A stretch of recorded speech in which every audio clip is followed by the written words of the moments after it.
Before becoming king, before defeating Goliath, before hearing the applause of the crowds, David lived in anonymity. He was simply the youngest son in the family, the eighth son of Jesse, relegated to taking care of his father's few sheep in Bethlehem. Picture this. His brothers were soldiers in Saul's army, trained warriors, strong and respected men. And he was left with the simplest, most insignificant task, tending the flock. But it was precisely there, in the field, far from the spotlight, that God began to shape the heart of a king. It was in the silence of the night, with only the sheep as company, that David learned to hear the voice of God. It was there that he fought bears and lions to protect the flock. No one saw. No one applauded. Not even his family recognized the value of those victories. And that makes us reflect. How many times do you feel invisible? How many times does it seem like everything you do goes unnoticed by everyone around you? But here is the truth. The greatest battles and the most important training of a true winner happen precisely when no one is watching. It is in anonymity that God prepares us for the public stage. It is in the secret place, in prayer, in hidden tears, that He forges warriors. So ask yourself, what have you been doing when no one is looking? Have you been faithful in the small things? Have you been excellent even when no one gives you recognition? Because it is in those places that God tests and prepares hearts. The Bible tells us that when the prophet Samuel was sent to anoint the new king, Jesse presented all of his sons, except David. He wasn't even remembered by his own father. But God said to Samuel, "The Lord does not look at the things people look at. People look at the outward appearance, but the Lord looks at the heart." What a powerful word.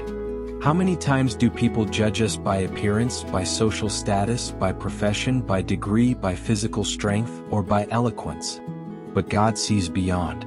He looks into the heart. David was just a young boy with red hair, without military experience, forgotten by his own family. But the eyes of God found in him a heart after His own. And here is the point. Maybe you have been rejected, despised, even forgotten by those closest to you. But if God has a purpose for your life, no one can stop it. God does not choose the qualified, He qualifies the chosen. He is not impressed by titles, outward beauty, or numbers. What He seeks is a heart willing to obey. So ask yourself, how is my heart before God today? After being anointed, something curious happens. David does not go straight to the throne. He continues living in anonymity. But one day his musical skill brings him to the royal court. He begins to play the harp to calm King Saul when he is tormented. Think about this. The future king of Israel, serving as a musician for someone who had already been rejected by God. How many of us would accept that? How many of us would continue to serve, knowing we were chosen for something greater? And even more, Saul does not give him importance. To him, David is just a boy who knows how to play. But David serves with excellence, even without recognition. And here we learn something precious. The path to victory is not paved with applause, but with faithful service. Maybe you are in a position that seems small, maybe you serve people who do not value what you do. But remember, you are not doing it for men. You are doing it for God.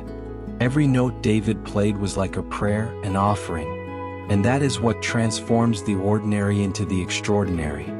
Picture this scene, an entire army standing still in fear for 40 days, listening to the taunts of a giant. Goliath was not just an enormous man. He was the symbol of the impossible. Almost 3 meters tall, heavily armed, intimidating with words that crushed Israel's confidence. And in the middle of all this, David arrives, not as a soldier but as a delivery boy carrying bread, cheese, and milk to his brothers. He wasn't even called to fight. He was there just to serve. But something happens. When David hears Goliath's words, his heart burns within him. He doesn't just hear a giant. He hears an insult against the living God. And here comes the first great lesson. What you choose to hear will determine how you choose to live. Israel listened to the giant and only felt fear. David listened to the offense against God and it awakened faith. So ask yourself, When you look at the giants in your life, what do you hear most loudly, the threats or the voice of God? When David begins to speak about facing Goliath, his own brothers rebuke him. They accuse him of being arrogant, of coming just to watch the battle. Those who should have supported him despised him. Isn't it often the same in our lives? Sometimes the voices that discourage us the most are not strangers, but our own family members, close friends, or people we love. And then the question arises, how do you respond when those who should be by your side call you a dreamer, a fool, an insignificant one? David shows us the answer. He doesn't argue. He doesn't waste time trying to convince his brothers. He simply keeps speaking about what God had placed in his heart. Lesson: do not allow the criticism of others to silence the purpose of God in your life. David is brought before King Saul. And Saul looks at him and says, "You cannot go and fight this Philistine. You are only a boy." Maybe you've heard something like that before. You're too young. Or, you don't have enough experience. Or even, you don't have the right resources. But David answers with something extraordinary. He begins to recount his secret experiences, those victories no one had seen. He talks about the bears, the lions, the knights in the field. This teaches us something profound. Anonymity is not wasted time. It is training ground for giants. Maybe people don't recognize the small victories you've already won. But God was there. And those secret victories are spiritual credentials for greater battles. So ask yourself, have I been valuing the small battles I have already won with God? Saul tries to put his own armor on David. But the armor is too big, too heavy, made for someone else. And here is a timeless lesson. Don't try to live God's purpose for your life wearing someone else's armor. How many times do we try to imitate someone else's gifts, style, or methods, thinking that this is the way to be accepted or successful? But the truth is, Saul's armor will never work for you. David realizes this and decides to go with what he already has: his sling, his staff, and 5 smooth stones from the stream. He didn't need to be a copy. He needed to be faithful with what God had already placed in his hands. And you? Are you trying to be who God never called you to be? Or are you willing to use the tools already in your hands? One fascinating detail: David picked up 5 stones, not just one. And here we learn something essential. Having a plan B is not a lack of faith, it is wisdom. David did not underestimate the battle. He trusted that God was with him, but he also prepared himself. This shows us that faith and responsibility walk hand in hand. Many times we think that trusting God means acting irresponsibly. But no. Trusting God is preparing, planning, giving your best, knowing that the victory comes from Him. So ask yourself, in what areas of my life do I need to balance faith with practical preparation? The decisive moment arrives. Goliath mocks David, "Am I a dog that you come at me with sticks?" And David replies, "You come against me with sword, spear, and javelin, but I come against you in the name of the Lord Almighty." This sentence still echoes today. David's courage was not in his strength but in the name of God. And here lies the secret of spiritual victory. It doesn't matter how big the giant is, what matters is how big the God you trust in is. How many giants have risen against you? Giants of debt, sickness, family crisis, anxiety, depression? What do you declare when they appear?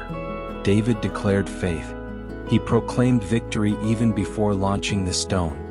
And maybe today God is calling you to declare, "I will not fall in this battle in the name of the Lord Almighty." David strikes the stone into Goliath's forehead. The giant falls. And with the enemy's own sword, David cuts off his head.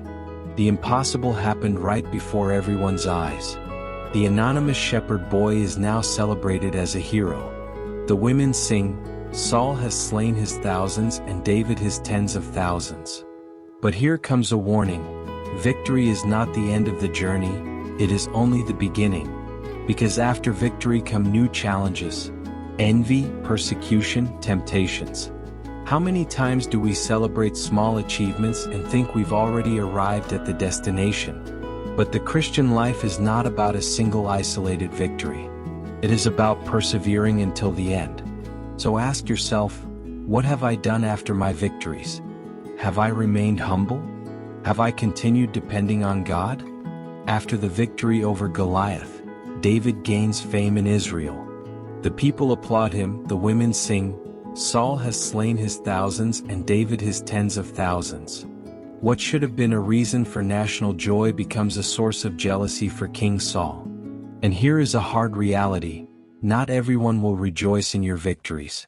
Some people applaud only up to a certain point, but when you begin to shine more than they do, envy arises. Saul begins to persecute David, trying to kill him, sabotaging him, and even breaking promises he had made. And David? He could have taken revenge. He could have killed Saul. He had opportunities to do so, but he didn't. Why? Because David understood that victory does not come through manipulation or vengeance. He knew that it was God who would place him on the throne at the right time. So ask yourself, how do I react when I am treated unjustly? When someone persecutes me without reason, do I respond in the same way? Or do I trust that God is the righteous judge? While fleeing from Saul, David spent years living as a fugitive. He hid in caves and led men who were in debt, distressed, and rejected. Think about it. The man anointed to be king of Israel, living as a runaway. Here lies the school of the desert. God allows persecution to shape our character. If you are going through a season where everything seems to be against you, remember, perhaps this is the very place where God is molding you for something greater. In the desert, David learned total dependence. In the desert, he wrote psalms of sorrow but also psalms of trust. In the desert, he discovered that even without palaces, God was still his refuge. So ask yourself, what have I been learning in the deserts of my life? Twice David had the chance to kill Saul. On one occasion he found the king asleep and completely vulnerable. But instead of killing him, David only cut off a corner of Saul's robe.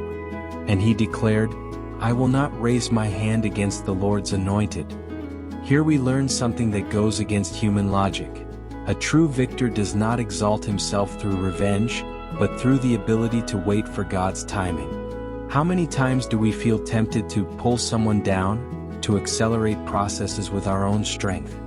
But David knew that if the throne came through vengeance, he would be nothing more than another tyrant.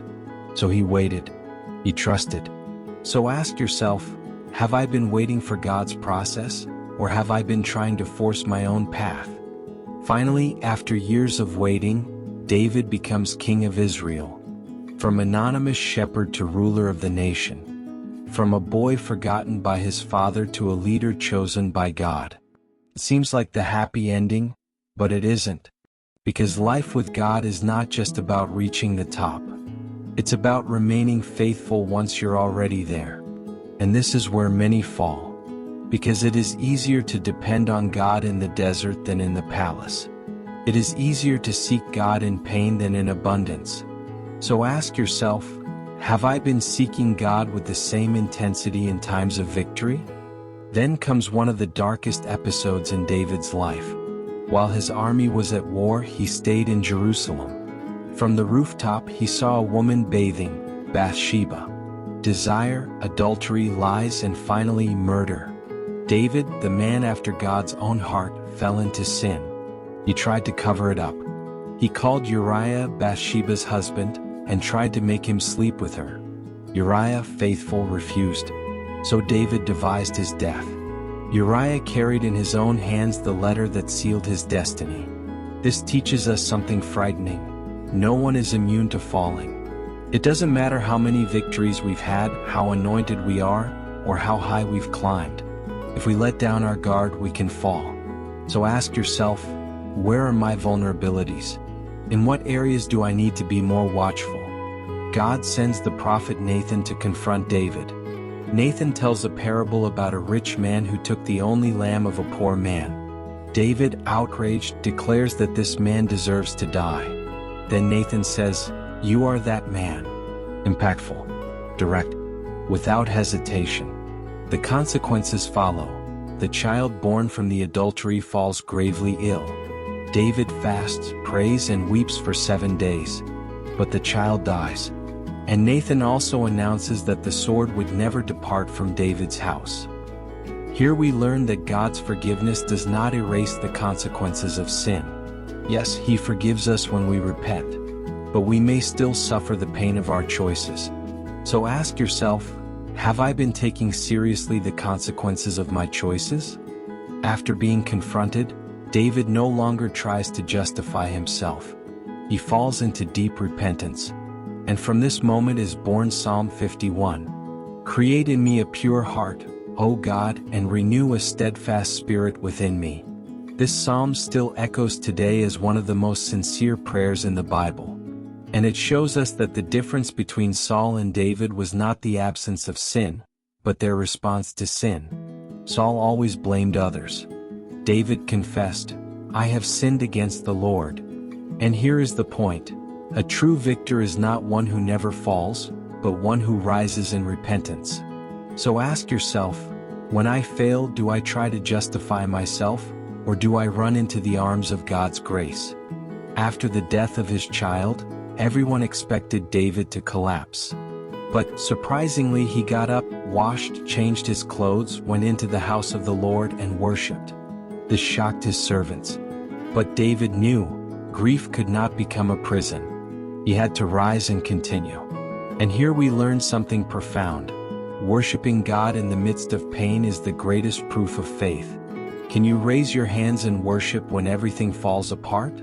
Can you say, you are good, even when life doesn't seem good? David could. And that is what makes him an example for us. David's life was not a straight line of victories. He had highs and lows, days of glory and nights of shame, triumphs and defeats. But through it all, one mark stands out: resilience. Just like a cushion that returns to its original shape after being pressed, David always rose again. He did not stay down. He wept, yes. He repented, yes. But he got back up. And this teaches us, a true victor is not one who never falls, but one who always rises again in God. So ask yourself, have I been staying on the ground for too long? Isn't it time to rise in the name of the Lord? David was not a superhero without feelings. He felt fear. Whoever feels no fear is insane. Fear is natural, it is human. But the difference is that he did not let fear paralyze him. He acted in spite of fear. He trusted God above the circumstances. And here lies a spiritual key. Courage is not the absence of fear, it is acting in faith even while feeling afraid. Have you been letting fear decide your life? Or have you been taking steps of faith even while trembling inside? David didn't start by defeating Goliath. Before that, he faced bears, lions, and smaller battles. God was training him gradually, step by step. And so it is with us. We want immediate results, we crave shortcuts, but God works through processes. He takes us from glory to glory, from victory to victory. So ask yourself, have I been undervaluing the small victories because I haven't yet faced my Goliath? David understood something that many of us still struggle to grasp. The most important approval is not people's but God's. His brothers did not approve of him. Saul did not believe in him. But God did. And when you have God's approval, it doesn't matter who rejects you. So ask yourself, whose approval have I been seeking, people's or God's? Another mark of David's life was excellence. He gave his best in everything, as a shepherd, as a musician, as a warrior. Not because he wanted recognition, but because he knew God saw everything. How many times do we fail to give our best because we think no one is watching? But God is watching. And when you do things well for Him, nothing is in vain. So ask yourself, have I been doing the small things with excellence as unto the Lord? In the end, what is the definition of a true victor? It is not the one who never makes mistakes. It is not the one who never cries. It is not the one who never feels fear. The true victor is the one who rises after falling, trusts God in the deserts, remains faithful in the palace, and worships even in the midst of pain. David was not perfect, but he was a man after God's own heart. And if God could use someone so flawed, so human, so vulnerable, can He also use you? Now I ask you, what giants have you been facing? What deserts have been shaping you? What sins need to be confessed? What pains need to be turned into worship? David's life shows us that God does not choose perfect people. He chooses willing hearts. And today He may be calling you to a new posture, a victor's posture. Not because you will never fall, but because there will always be grace to rise again. If you have come this far, know that it is not by chance. God has a word for your heart. He is calling you to live a life of victory, not a life without problems, but a life where every problem becomes a stage for His glory. Just like David, you too can be a man or woman after God's own heart. All it takes is surrender, trust, and letting Him write your story. And I ask you directly, are you willing to let God write your story of victory?